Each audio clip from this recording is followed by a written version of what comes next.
We are live. What is up, fight nerds and dirty gamblers? I am Erik, and this is Erik Bets Fights. It's Thursday night, y'all. It's time to get down on some of these big money bets. The week is almost over. We've got a hell of a fight card coming up in about 48 hours, a little bit less than that, I suppose now. UFC 274, one of the best cards we've had in a long time.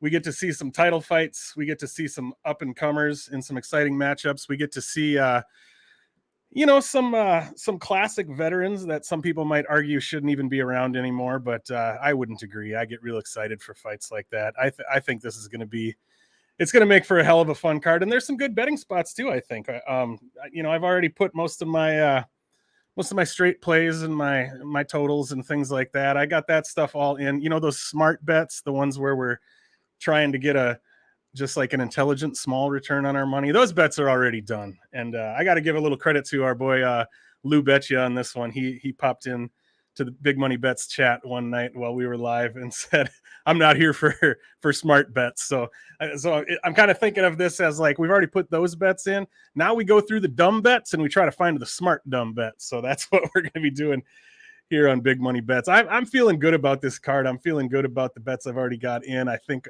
I found some fun props and parlays to take a look at. I don't really do like an actual recap on this show, partially because a lot of times it's going to be kind of negative because we're looking at low percentage bets here. 2 weeks ago, I hit my 2-leg parlay and my 4-leg parlay. I think I was only one fight away from the 6th leg, and I hit 2 of my props. That was 2 weeks ago.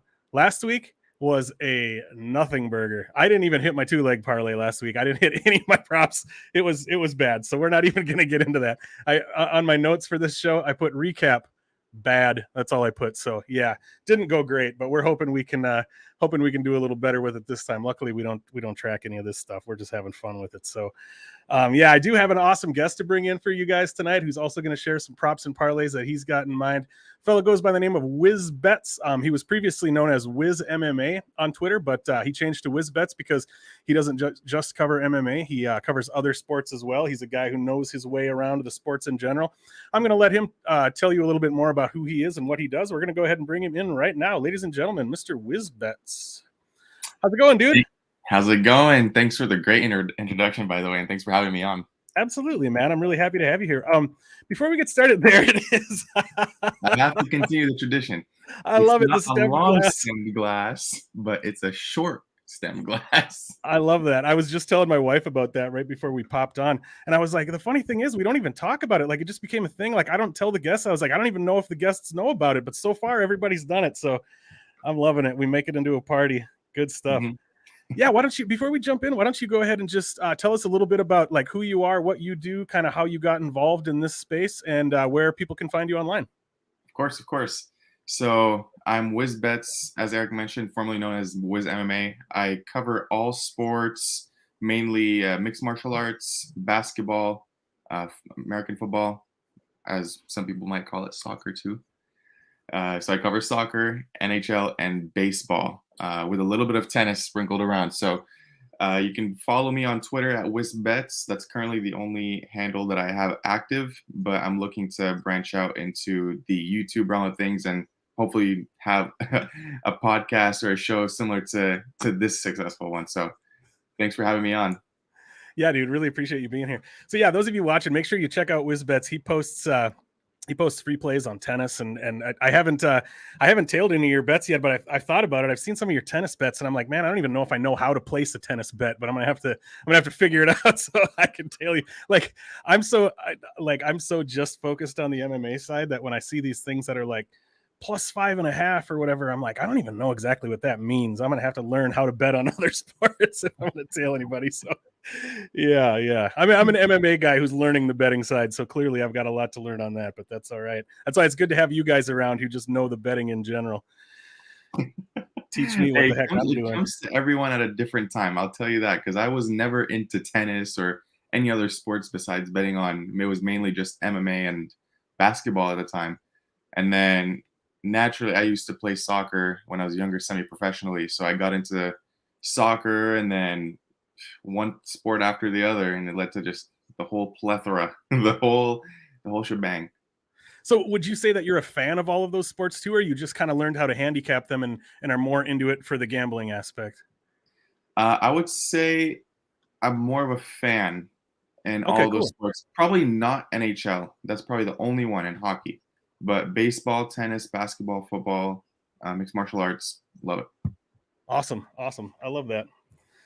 Well, I'm excited to jump in. You posted on Me Twitter too. earlier that you had some good ones for us. I've been, especially after I got absolutely slaughtered last week, I've been kind of hemming and hawing over my choices. Dude, my 2-leg last week, both of the legs of my 2-leg was Andre Fili and Gina Mazzani. I lost both legs. So yeah, it was like I feel your pain on Gina Mazzani. yeah, so on this card, obviously we're gonna be talking about some fighters that are a little bit washed, and I thought that was kind of fitting because I was like, man, I got straight up washed last week. I mean, my bets in general weren't too bad, but the bets I gave out on this show were not great. So we're gonna try to knock this one out of the park. But yeah, I kept looking at it. I was like hemming and hawing and being like, God, who do I want to put on this, and changing my mind. And yeah, I don't know. We'll see. I've got some stuff put together, so we'll see. Why don't we go ahead and jump into the 2-legger, as is tradition, since we've already got the stemmed glass tradition here. I'm going to ask you if you want to kick it off or you want me to do it. You already know what I'm going to say. I'm going to defer.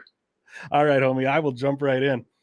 So for my 2-legger, and I mention this every week, but I try to get like some decent value on the 2-legger, rather than just grabbing like the 2 people that I'm most confident in, because I want to try to get close to an even money payout. I didn't quite get there this time, but I went with Andre Fialho, and when I first chose him to be on the 2-legger, he was at like minus 350 or something like that. I kind of put this stuff together based on the lines a few days ago, and then I pulled the lines up to see where they were at now, and he was at like minus 430. So he's not in as great a spot as he was when I put him on there, but I'm going to leave him on there anyway, simply because, obviously he looked great in his last fight. He talked to Dana and said he wants to keep busy and he wants to keep giving those kind of performances.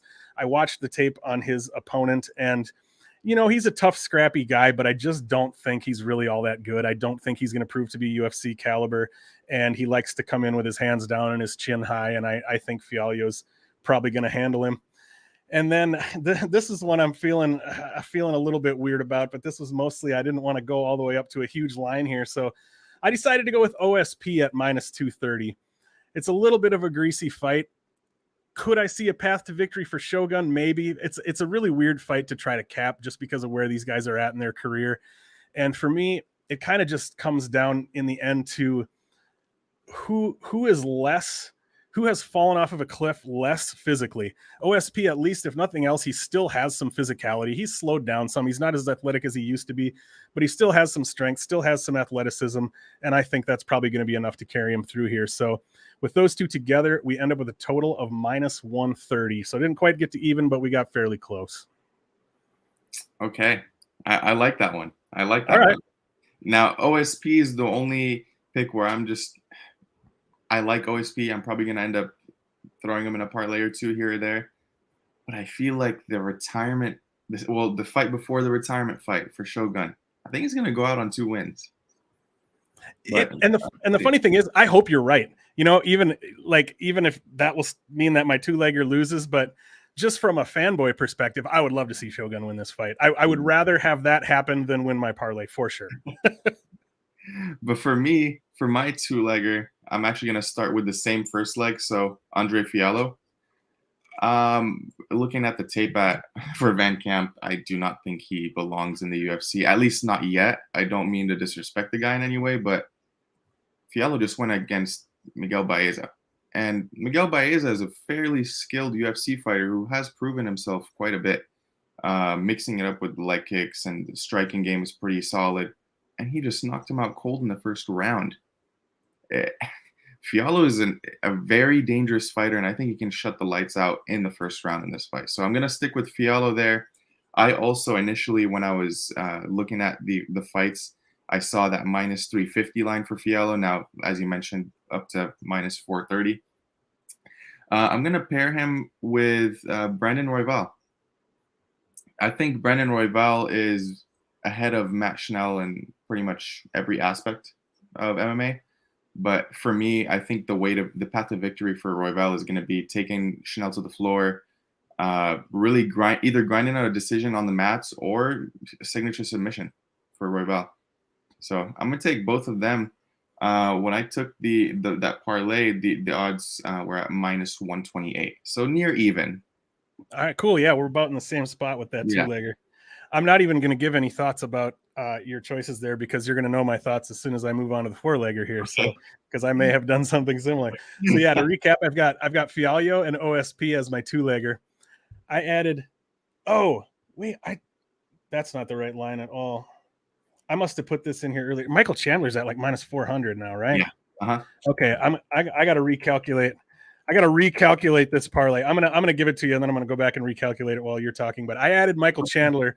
I had an older line in there for him at minus. I think he's at -400 now. And then I also added Brandon Royval. What line did you see Royval at? Royval, I got him at -250. Okay, I've got him in here. What the hell was I looking at? I typed him in here at -380. Is that right now? Well, no, the line dropped. It's at -220 right now. Oh, sweet. What did you say it is? -250? 220 right now. Oh, wow. Okay. I'm gonna have to recalculate this probably. But yeah, so my four-legger is Fialho, OSP, Chandler, and Royval. I'm gonna kick it to you, and then I'm gonna recalculate this parlay and get the number.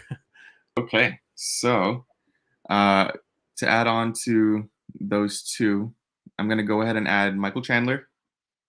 I think he is just the career trajectory. I think Michael Chandler has a shot at not reclaiming, but going after that belt again, getting a second chance. Tony, I think, is starting to near the end of his path, as much as it pains me to say it. His last outing against Beneil Dariush was just horrible. Although they're two different fighters, Chandler doesn't grapple as much, he doesn't wrestle as much. I still think Chandler can get it done, probably a unanimous decision. So I'm going to add Chandler here. He's at -400. And this is my second pick. This has been a fight that a lot of people have had two takes on. And I'm actually going to go with Blagoy Ivanov here. I initially was on the De Lima side when I first saw the line, when I first saw the fight get announced. And once I looked into the tape and really dug into the mechanics behind both of their movements and their work, Ivanov just, the way he fights counters every single path to victory, or it's only one for De Lima, which is that big overhand. So he just counters it. Very pesky striker with Ivanov, and he knows how to keep his distance. And if he can get the fight to the floor, you know what? He might have a couple submissions under his belt too. I have to recalculate these odds too, so let me go ahead and do that now that these odds have changed.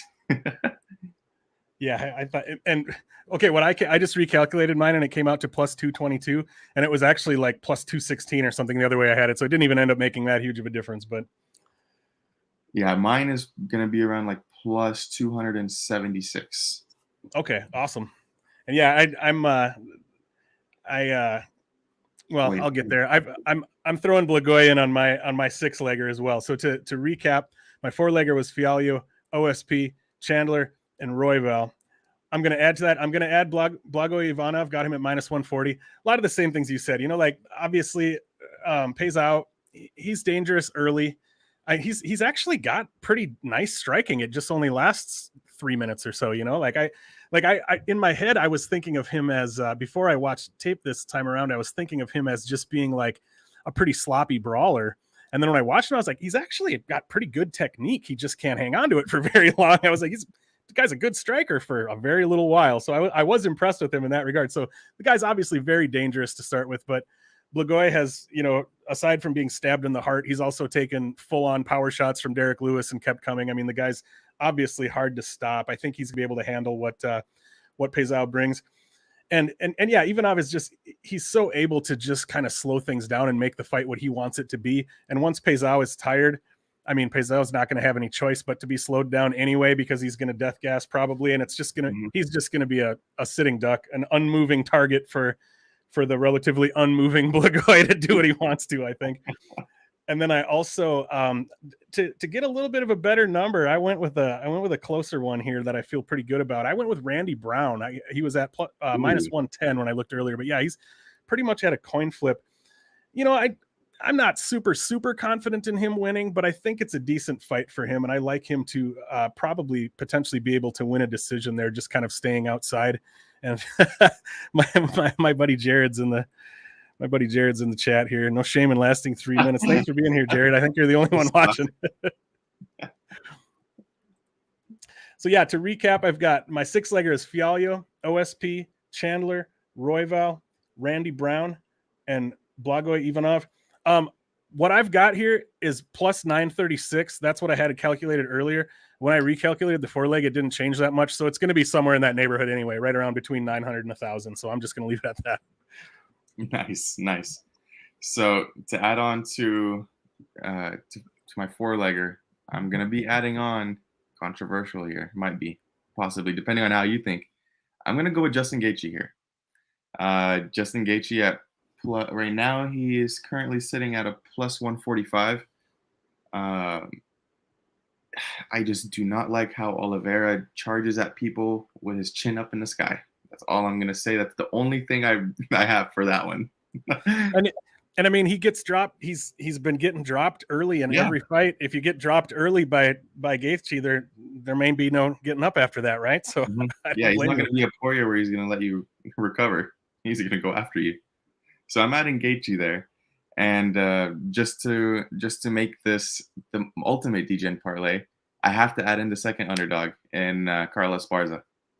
I don't think Rose's wrestling has improved just based off of the tape I've done. Her takedown defense is still terrible. Looking at that last Weili Zhang fight, she took her down effortlessly and held her down on the mats for almost close to a whole round, multiple times. And that's Weili Zhang was not known for her grappling and wrestling.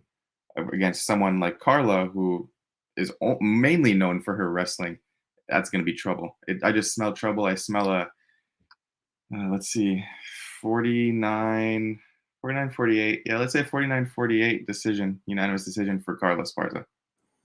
And that brings the grand total to plus 1,436. I love it. And I love when people are willing to just put it on the table and not only pick the fighter, but also pick the score. I love that. Just throwing it out there like that. 49-48. I didn't put Carla in my parlay here, but I did bet Carla. Did you bet her? I bet Carla. I bet her earlier in the week, and I added a unit today. Nice. I got her. I put one unit on her. I think I got her at plus 190. Did she get up to like plus 200 now? I didn't look today. Yeah, shit. She went to plus 200 for a second, and then now she's plus 175. Yeah, I got plus 190, which I'm feeling good about that. Yeah, I think, and I don't know. Are you straight up like, are you leaning Carla to win the fight, or was it more of a value thing? You are? Okay, yeah. I'm not sure if I'm there yet. Like I'm back and forth on it. I don't feel confident, but I think she has a much better chance than plus 190 would suggest. And yeah, I'm close to thinking I'm picking her outright. I think she's got a pretty good shot here. Yeah, because like you said, like we've just seen Rose get taken down and held down. I do think it's going to be problematic for Carla if she can't get those takedowns and keep Rose down. But yeah, I don't know. I don't feel confident, but it's definitely some value on that plus 190. Oh, you're going to hear value once I talk about these props, because woo! Hell yeah. Victor here. I'm riding the favorites in this case, but both Carla and Justin are very live here. Yeah, absolutely, Victor. You can't go wrong with either of the choices there, whether it's Chandler or Oliveira, whether it's Rose or Carla. It's just you got to look at it in a way where who has the more likely path to victory here. In the main event, just because of how Gaethje continues to pummel people with his punches when they're dropped, and how Charles keeps his chin up in the air, and he's prone to getting knocked out and knocked down in the first round, as we've seen in the last two fights, as Erik mentioned. If that happens again, it's over. It's not going to be a repeat of Chandler or a repeat of the Poirier fight. He's just going to get taken out immediately. So that's my reasoning there. And then Rose, it's a very close fight. I'll just put it that way. But I think the wrestling does wonders there. And I think the fact that we have, I mean, this would be an awesome card anyway. I mean, the fact that we get 2 title fights and we get a bunch of, kind of classic veterans, like I said, but it's that much more exciting because the underdogs in the title fights have very live paths to victory. Oh, yeah. They're both very live underdogs, and that, it's like none of the fights up toward the top there are necessarily foregone conclusions. I think there are people who would argue that Chandler is, but I might argue against that a little later in the show. We'll see. But yeah, like there are paths to victory, and that makes it definitely that much more exciting. All right, so that's those parlays out there. Like I said, I got my ass kicked last time, so hopefully I can hit a few of those. I haven't hit all the way up to a 6-legger yet. I've come one away from hitting a 6-legger so far, but what's Jared got here? Gaethje is a psychopath in the very best sense of the word. Yeah, we've got a few psychopaths fighting on this card, that's for sure. We're going to go ahead and move into the prop part of the show. So for this part of the show, we're each going to give 6 prop bets. We're going to start with the one with the lowest payout and work up to the one with the highest payout. I don't know if you watched the last show, Wizz, but I kind of threw out a thing there where, like, if you've got another prop on the same fight that you want to give out, you can sort of tack a bonus on there. That's something I've kind of been doing. So okay. I think I have one. I might even have 2 bonuses I'm going to tack on here. So you want to kick these off, or you want me to do it? I will defer again. All right, I got it. You're going to like my first one, I think. My first one pays plus 525, and it is Justin Gaethje in round 1 by KO. We kind of just talked about that. I don't think that there's a whole lot more than I need to add. I mean, that's his best path to victory, I think. We know that Charles comes out there with his chin in the air. We know that he's hittable. We know he gets dropped. And like you said, if he gets dropped by Gaethje, he's got that killer instinct. He's probably going to be able to jump on him and close the show. So that's one that I haven't bet, but I haven't bet any of these. Oh, actually, I bet one of the props that I'm going to give out, but some of these I may still jump in and do so. It's always nice to kind of talk it over with the guest and see if they get hammered in where I'm like, yep, I think I'm going to put that might be one that I look to bet. So what do you got for your first one, Wizz? You're right on par with my first one. Nice. I just bet in a different way. Fight not to start round 2 in the Gaethje fight at plus 225. It's a similar reason. But this one just gives you more leeway because you can have both outcomes, whether it's Charles finishing Gaethje or Gaethje finishing Charles. Yep, I like that.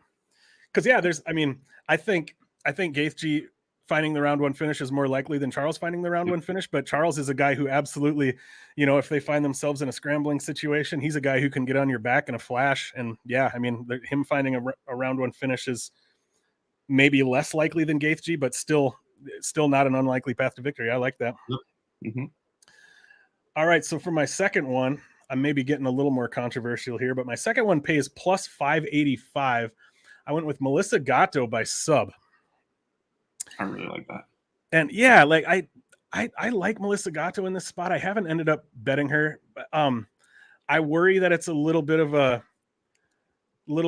bias thing. Like I rarely have biases towards specific fighters. I'm not really a guy who's like a fan of specific fighters that much, but I really like Melissa Gatto. I just think she's badass. I mean, first of all, just look at her. She's a monster, like just her physique is terrifying to me. I think she's super powerful. I think she's super skilled. I think when she first came into the UFC, it was maybe a little bit unclear, but I think she's shown some pretty impressive things since then. She's obviously a total hoss. She's really powerful. She's shown some nice striking. She's shown some pretty good jiu-jitsu, and she's shown that she will work hard for subs. I mean, in the Sijara Eubanks fight, she spent a lot of time on her back, but she was always working. She didn't accept that position. She was always looking for subs, always looking to get out. I do think there's a good chance that Tracy Cortez is going to be able to take her down here and blanket her. But, Gatto is going to be working for that sub the whole time, I think. If the fight does play out on the feet, I mean, Gatto can bang. There's a chance. Cortez is a decent striker too, but Gatto's got some power. We could also potentially see a club and sub type of situation. This isn't one that I've bet yet, but it's definitely something I've got my eye on. Yeah, I agree with all those points. I think Cortez can take her down at will. That's just my opinion, but the dexterity on the mat goes to Gatto. So I do like that. I don't think it's far-fetched at all. So yeah, I might actually have to take that too. Let me note this down. Yeah, I always end up taking notes too. Like, oh yeah, I'm gonna have to look at that one. Okay, cool. So for my second one, I'm taking OSP in round 1 by KO, plus 400. Their last meeting, because this is a rematch, obviously, it's the second fight, same two. He knocked Shogun out in 36 seconds, was it? Yeah. Something like that, yeah. Mm-hmm. So I don't see why it can't happen again. So they didn't age in reverse. They're Right. only getting older. Yeah, I think it can happen again really quickly. So Victor threw out here. He took a stab on Lozon by first round KO at plus 1,500 because he's a psycho in round 1 and Cerrone starts slow. Absolutely, that's kind of the. Stole one of my picks. Yeah, well, mine too, actually. So yeah, I almost didn't pull it up on the screen, but it's okay. We've only got like 2 people watching. Yeah, so, it's fine. It's fine. I already have replacements in case that happens, so we're good. Actually, that's a great transition into it because that actually was my next pick. Here's the funny thing. I'm not jumping from 585 all the way up to 1,500. I know this line, it opened at plus 1,500 on FanDuel. I looked a little earlier and it was at plus 1,000. I'm giving it out at plus 700 because that's what I got it at on BetOnline because BetOnline has worse numbers on the props most of the time. And because I live in Nevada, I can't play FanDuel or DraftKings. But yeah, Joe Lozon in round 1 by KO. I got it at plus 700. I think it's at like plus 600 now on BetOnline, but yeah, it's still at like plus 1,000 on FanDuel. So it's out there at some pretty good numbers. I do think, for the reasons that we just said, I mean, I hate to be too simplistic and binary with a breakdown, but Cerrone is a slow starter. Joe Lozon is a quick starter, and we've seen people get the jump on Cerrone. I mean, you can get the jump on Cerrone and take him out of there before he even realizes he's in the fight. We've seen that happen a number of times, and Lozon is, I mean, even look at Lozon's UFC debut against Jens Pulver. I mean, he unexpectedly came out and just floored him in, I don't know, under a minute anyway, I think. I don't remember for sure, but it was quick. And then even, his last fight against JSP came out and finished him quick in the first round as well. So yeah, when I saw that plus 700, I was like, oh, that's a nice line. And then when I found out people were out there getting it at like plus 14, plus 1,500, I was like, damn, yeah, you got to jump on that. Cause that's like, a lot of times when you're taking one of these props, you're just kind of taking a stab. Like, to me, this feels like more than a stab. This feels like a pretty likely outcome for this fight, honestly. So yeah, getting a number like that, absolutely worth it. 100%. I agree with all of that because Lozon is very active in the first round. If you historically look at the round 1 significant strike numbers, almost every fight he outlands his opponents. And he can bang. He's been off for 2 years. I think he needed those 2 years off to recover from all the damage he's taken over the years. And I think Cerrone's very prone to getting hit and clubbed in round 1. So yeah, I like that a lot. For my next one, this is probably the only outcome for the fighter that I'm choosing to win. It is Rogerio De Lima, round 1 by KO TKO. At plus 600. Give me $5 on that one. Yeah, Rogerio De Lima usually finishes his fights in the first round if he wins. And if it goes, it's similar to the Johan Lainez fight last week. If it goes past the second round or if it goes past minute 7:30 total of the fight, he's done. He's gassed. And yeah, I just think that's a very, very solid prop right there. And I'm throwing a little bit on it myself. All right. I like that. I like that so much that my fourth prop is Marcos Rogerio De Lima in round 1 by KO. I had it at, what's that? Did you read my notes? That's the funny thing. Like, I always think like, oh, it's cool that, I make sure not to talk to the guests ahead of time so we don't know what the bets are. But then I've started thinking like, God, I wonder if we should, so we don't just end up giving out the same. But it's entertaining when we give out exactly the same bets. Like, yeah, when I looked at it, it was at plus 900. But yeah, the same thing. Like, and I wrote in my notes here, like the Gaethje round 1 prop, this one doesn't really need an explanation. Like, yeah, I mean, if you've done the tape study and you know the fighters, like it's if Marcos Rogerio De Lima is going to win, that's when it's going to happen. It's something that he's done a number of times. Like, we've talked about that Blagoy is a guy who doesn't tend to get finished. But one thing that I'm kind of fond of saying on these breakdown shows is that every fighter had never been knocked out until they were, like just because somebody's never been knocked out doesn't mean they can't be. So yeah, I like potentially a shot on that. And I think talking about some of these spots like Lozon, what he's going to look like in round one, Marcos Rogerio De Lima, what he's going to look like in round one, those also make for really good live betting spots. If those of you watching have access to live betting, is that, anytime you've got a spot where that one guy is really good in the first round, you can bet his prop to finish in round one. And then if that doesn't happen, bet the other fighter live as we go into round two. You're going to get a better number on them because they just got whooped on for a round. But now that this guy's probably going to start to fade. So that's a nice way to approach that too. 100%. And you're the one that brought it up to me when I initially bet on Blagoy, just at the regular number at 140 minus 145. A live bet on Blagoy, if you see some success from De Lima in round one, is very, very sharp right there, because everyone knows how much De Lima fades and how quickly he fades. And once he fades, it's over. It's done. You can't really revive someone that heavy when they're starting to fade against someone who just survives a heart attack, or not heart attack, a stab to the heart. Right.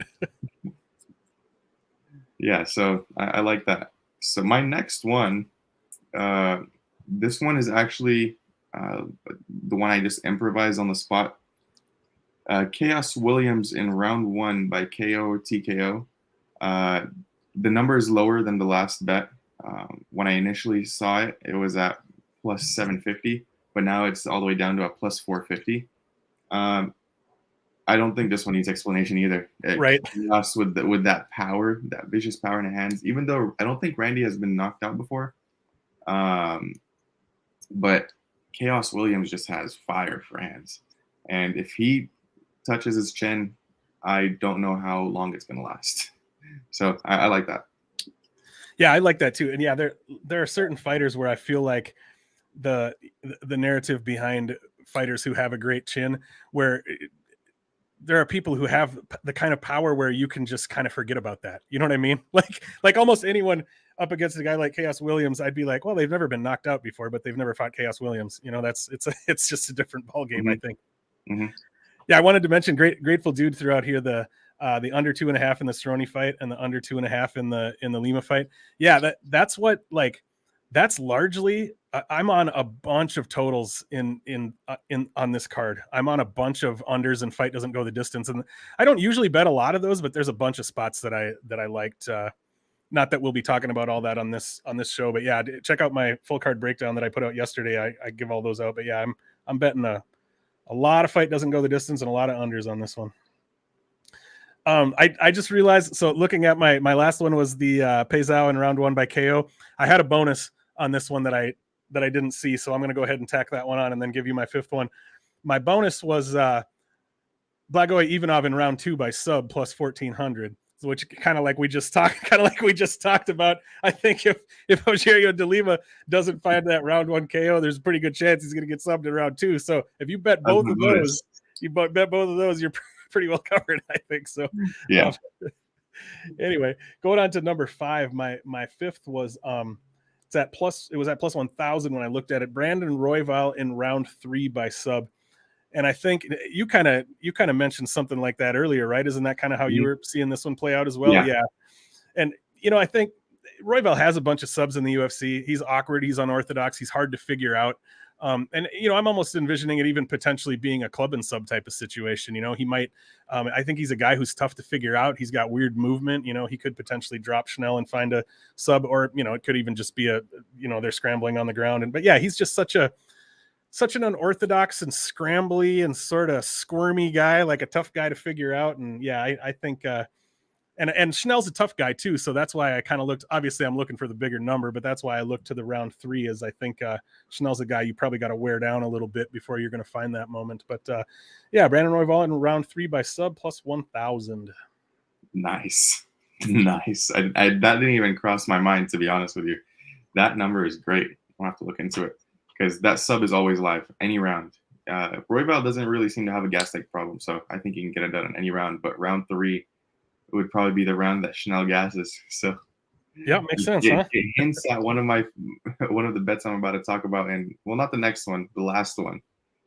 I'm gonna ask you to see if you could guess it, but in due time.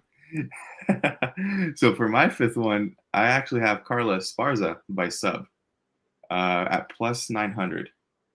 So similar to the reason why I think Carla can win the wrestling. I don't think it's far-fetched that she could get a sub if she's just very dominant in those wrestling positions and very advantageous when she's coming into her passes and her moves. So if she can get into something close to like a side mount or a half guard and possibly look for an armbar or something of that sort, I don't think that's far-fetched at all. I'm literally just trying to imagine like how they could do it right now, but I think that's a very, very live number there. Even if you throw like a little 0.1 unit on it, I think it's pretty solid. Yeah, I like that. And didn't the first fight finish by rear naked choke? I'm trying to remember for sure. Yeah. I think she did sub her in the first fight. Sub her in the first one. When I go through to type up the notes for this show, what I do is I just look through all the props. I grab a bunch of props that I like, and then I narrow it down and figure out which 6 I'm going to use. And then I throw the other ones at the bottom, and I have Carla Esparza by sub at plus 900. That was one of the ones I put on my list. It didn't make the final list, but I've got it on there. Yeah. Nice. Yeah. We're at number 6 already, aren't we? Uh-huh. We're at the last one. All right. So I had to put a bonus on this one too, but I went with Tony Ferguson to finish in round 3 at plus 2,000. And this, I do feel like I can understand why the number is where it is, simply because of where these two guys are at in their career right now and how they've been looking lately. But I feel like the Tony Ferguson is done for narrative is potentially a little bit overplayed. Maybe not a lot, but a little bit. I mean, he's certainly outside of his prime. He's certainly damaged goods to some degree, but he's also a guy who's, if there's one thing that Tony Ferguson is good at, it's taking a beating and continuing to come forward, and he's a guy that, yeah, he probably isn't quite what he used to be, but I think he's still capable of more than a lot of people are giving him credit for right now. Is it possible that Michael Chandler is going to come out in round 1 and just flatline Tony Ferguson? It absolutely is. Like I said, just because Tony Ferguson is tough and his chin is tough to crack doesn't mean it's not going to happen here, and that outcome wouldn't surprise me. However, I think there's also the path that, Michael Chandler throws everything into everything. He comes out hard. He's got a lot of muscle to feed, and he is a guy that slows down as the fight goes on. He's going to come out probably looking for that finish early, and if he doesn't find it, and we do get all the way to round 3, now we're potentially dealing with a tired, slowed down Michael Chandler and a Tony Ferguson who's wearing the crimson mask. He's got blood streaming down his face. He's smiling with blood between his teeth. And he's just like, let's do this. They're about ready to do Tony Ferguson shit. Like, I'm giving myself goosebumps talking about it. And I do think it's probably more of a fantasy than anything else.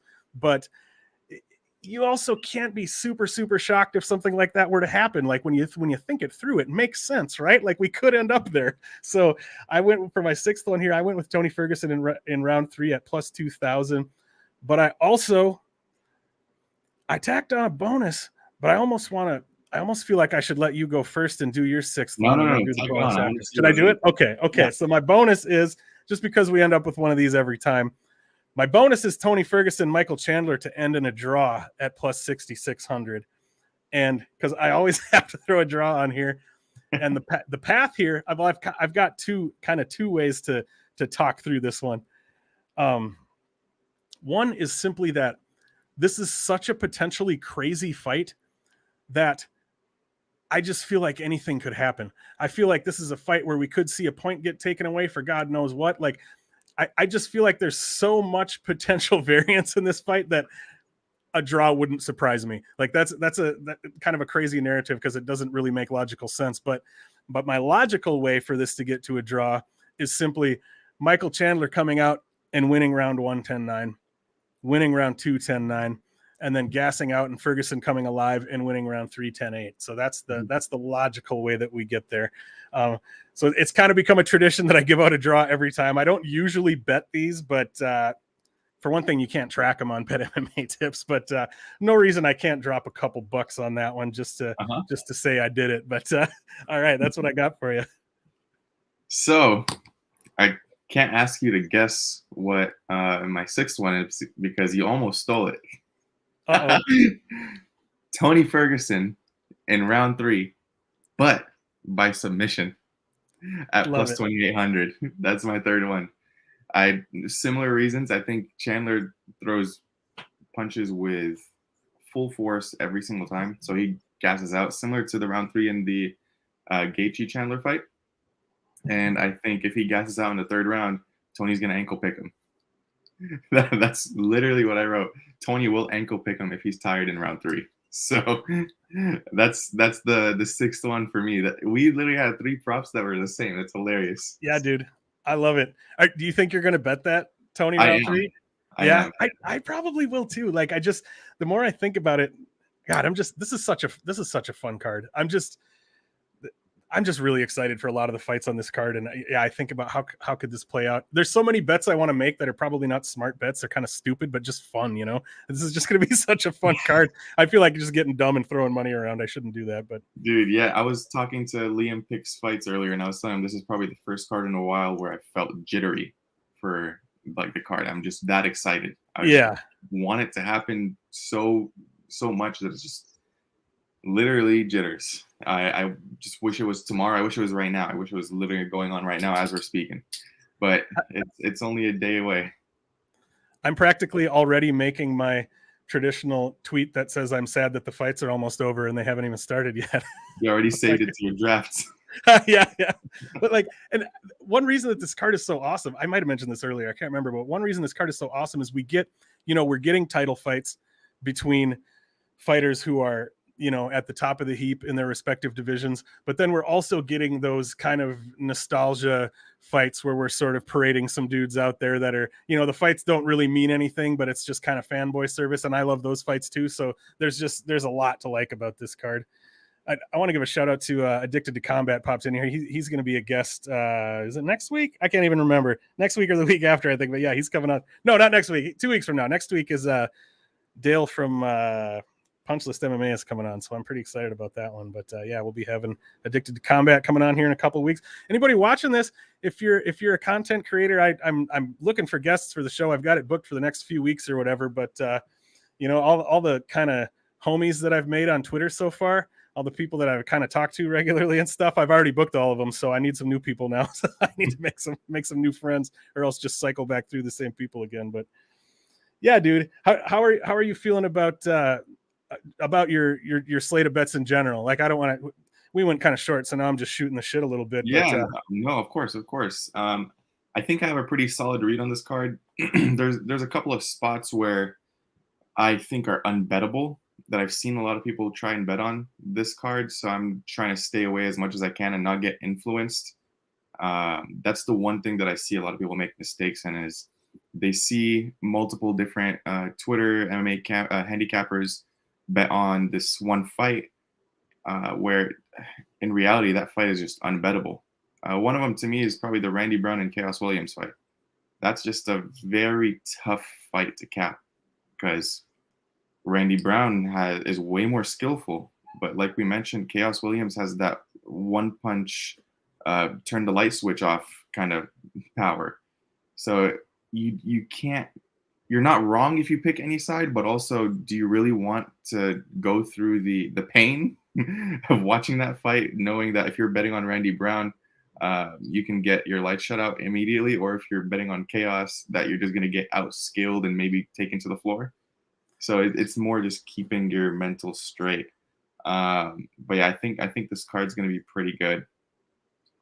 Yeah, every card when I do the tape, like there are certain fights where, and I always just put that out there very openly in my breakdown video too. I always, when I get to a fight, I'll be like, you know what? I don't have a read on this fight. I was watching the tape. I didn't feel like I got much from it. So, and so, obviously I'm not going to try to force a bet in that spot, but I also don't even try to force some kind of read just for the video. You know what I mean? I just say like, because sometimes you watch the tape on a couple guys, and I'm assuming this happens to everybody. I'm kind of new to tape study and stuff, so obviously I'm still learning this process. But sometimes I can watch several fights back on a couple fighters, and I still come away being like, I have no clue who to lean toward in this fight. And when that happens, I just listen to that. I just listen to that and move on to the next fight. I'm not going to try to. It's like, oh, I could spend time like, oh, let's dig back more fights and try to figure it out. It's like, if I haven't figured it out at this point, I think it's time to just move on to the next one. Listen to that voice, right? Yeah, you make a great point. It's if you don't force the read, because if you force the read, then you're going to force yourself to lose money 9 times out of 10. And no one wants to lose money.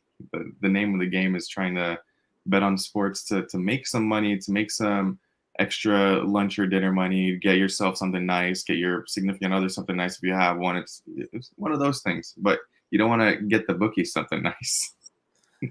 Yeah, and that's why this show is kind of fun, because it's something so different from the other side. Like when I put out my full card breakdown, that's where I feel like, okay, I'm being the sensible, logical guy here who's telling you that my smart bets, and then come Thursday we draw a line in the sand and just get a little stupid with it. But like these work out sometimes too. I mean, heck, I got Joe Anderson Brito by KO in round 1 at plus 2,200. That's an absolute crazy number. Like, and that was the last bet I placed right before the card started. Like I usually tend to pull up and just kind of look through the props kind of last minute and see if there's anything I like. And I saw that and I was like, plus 2,200. That doesn't even make sense, right? Like, I mean, that was his like most likely path to victory. And I didn't put a lot on it. It was like 0.2 units or something, but it pretty much saved my ass that night anyway. So yeah, sometimes those things could work out. Yeah, that was ridiculous. Once I saw it, I could already tell that you were smiling from end to end. Yeah, dude, because that number just doesn't make any sense, right? Usually, even when you pick a round 3 finish, like you don't even get it at plus 2,200. So yeah, I thought that it almost seemed like a mistake line or something. I don't know. That didn't seem right at all, but pretty cool. Sometimes you have to take advantage of it. Absolutely. Awesome. Well, yeah, we've got 4 viewers. I think we heard from all of our viewers. So we've got Victor, Grateful Dude, Jared, and Addicted to Combat in here. So yeah, thanks for being here, guys. Really appreciate it. It's I put off doing live shows for a long time, and part of the reason I did it is because I was always like, well, there isn't going to be anybody there anyway. I don't have any subscribers, but I've come to the conclusion that I don't really care. This is kind of fun. A few people pop in and whatever. We're just hanging out. A few more people will watch it later. So it's a good time anyway. No, I agree. It was great. It was really fun, especially how we had the same props. It was just like, who would have thought? With all of these props out there, we choose the same ones almost. That means we did our homework, right? That means we found some good spots. Yeah, I'm definitely going to end up betting a couple of these. I'm not sure which ones yet, but I'm going to have to go through and figure out what I like. But yeah, awesome, Wizz. Thank you so much for coming on. This was a lot of fun. I'll definitely I'm going to try to find a few other guests to kind of mix things up, but then I'm going to end up cycling back through. So we'll definitely have you on again. And when you get your YouTube page up, make sure to bring me on for something. 100%. You don't even have to ask. You're going to be probably the first or second person on, you and Chris, if not both together. Yeah, dude, let's just do it. Let's do a 3-man panel. That would actually be awesome. That would be fun. Awesome. Why don't you what does Victor got to say? Victor says, good show, brother. Just stay consistent, and more we'll watch live. Heck yeah, dude. We're going to keep doing it, Victor. We'll do it with or without him, but hopefully we'll do it with him. Thanks for being here, Victor. I appreciate it. Yeah, Wizz, before we head out, why don't you let us know one more time kind of where we can find you and what you've got going on? So I'm WizzBets. You can find me on Twitter at WizzBets. That's Wizz with 2 Z's as it's spelled on the screen. Yeah, I'm just looking forward to continuing to put out quality content, whether it's MMA, NBA, NFL, baseball, you name the sport, I probably bet on it.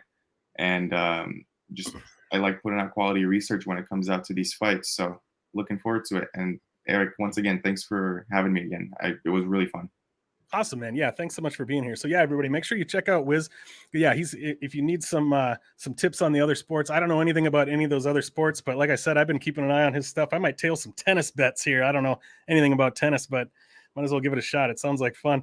Yeah, I did put If you look down in the description of the video here, I did put a link to Wizz's Twitter down there. I've also got links to all my stuff down there. But yeah, you can find me on Erik Bets Fights at Twitter. Obviously, right here on YouTube. Please make sure to like and subscribe. And if you dig the content I'm putting out, share it around a little bit. Get some more eyes on what I'm doing here. You can also find me at Erik_bets_fights on Instagram. And I did also start, I put up an online store recently. I designed some shirts and mugs and stuff like that. The link to that is down in the description down there as well. I think, I don't know if Addicted to Combat is still here. I think that he bought a shirt because it gives me a notification when somebody buys a shirt. And it said Patrick, and I'm pretty sure his name is Patrick. So I think he bought a shirt. But thank you so much again for everybody. I appreciate y'all being here. Thanks to Wizz for coming on. I was just going to say my catchphrase, but I don't say it on this one. I end my other show by saying, play it smart, play it tight. That's not what we do here. We play it loose. We play it dumb. We try to find the smart bets among the dumb bets. But I am Erik with Erik Bets Fights. Thanks so much for being here, everybody. Have a great night and enjoy UFC 274 on Saturday. Take care, y'all. Thanks, guys.